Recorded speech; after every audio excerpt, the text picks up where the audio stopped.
So why did Lego choose to make this model? Well, like Lego, the camper van has many comparisons.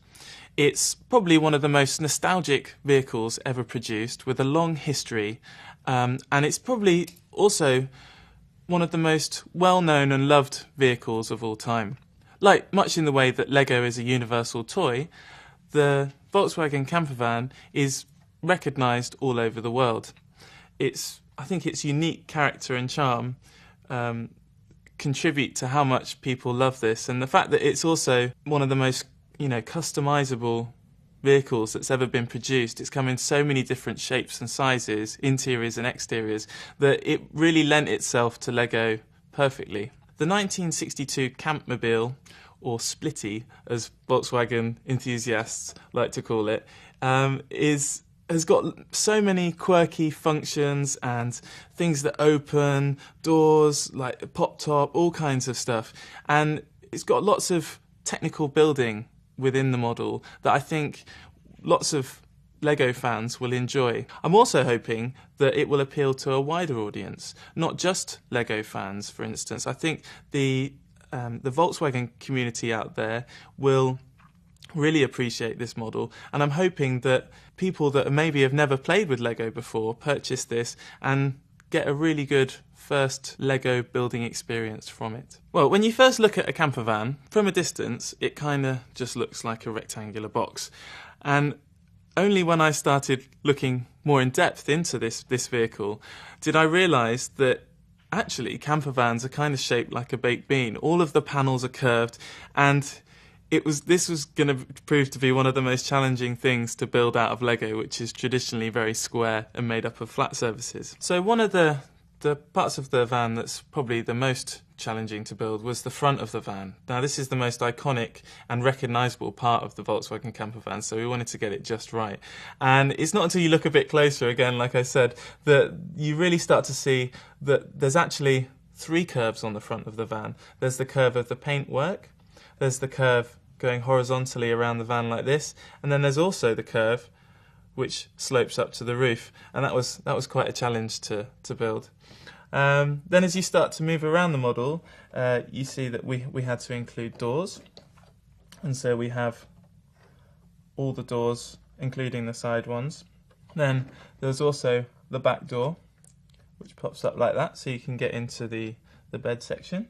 One of the things that the Volkswagen was known for was the fact that the engine was mounted in the back above the wheels, and so we had to squeeze that in as well, and that was quite a challenge, getting that in between the wheels. And here's another little cool feature that was also included in some of the original vans, is that we've got the Safari windows at the front there that open up. Then, of course, one of the most recognisable features about the camper vans was the pop top, which everybody knows and loves. And so this is really one of the parts of the model that is very unique. This is something that's never been done in Lego before. We had to have new fabric cut for it, and this really was a challenge to fit a function such as this into such a tight space. Okay, so another part of the Volkswagen that we've tried to keep true to the original is the interior driver's section of the vehicle. As you can see, the steering wheel is at the right angle, and we've got the gear stick coming up from the floor, much like in the original.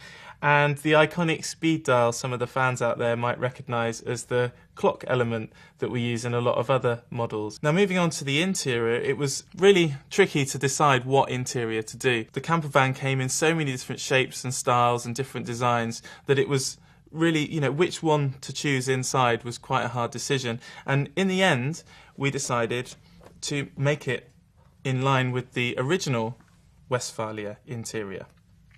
And so what we have inside, if we open the doors, there's a little sink unit, and then we have a nice bench here. They have the fold down table. Then we also have the opening cupboard with a mirror on it. There's also the fold down bed. I'm a bit of a surfer at heart myself, and so I wanted to put some of those icons into the model. So not only is the colour scheme quite unique to the 60s kind of hippie movement, is also we have a lava lamp in the back corner there, and we also have a painting on the wall with a special graphic designed with a surfboard and a little guy surfing on a wave. And I had to get my initials in somewhere in the model, of course, as us as designers at Lego like to do. And so my initials are printed there on the surfboard. Also, one of the things that kind of ties this model into the sort of 1960s flower power movement is that was quite a nice addition, was we hung a T-shirt in the window, and on the T-shirt is written "Make Lego models, not war," which I thought was quite fun. That's pretty much the camper van in all. One of the nice things about it when you've built the model is that, as you can see, the roof comes off, and we've really tried to make it as accessible as possible. So once you build the model, you can then really show it off to your friends.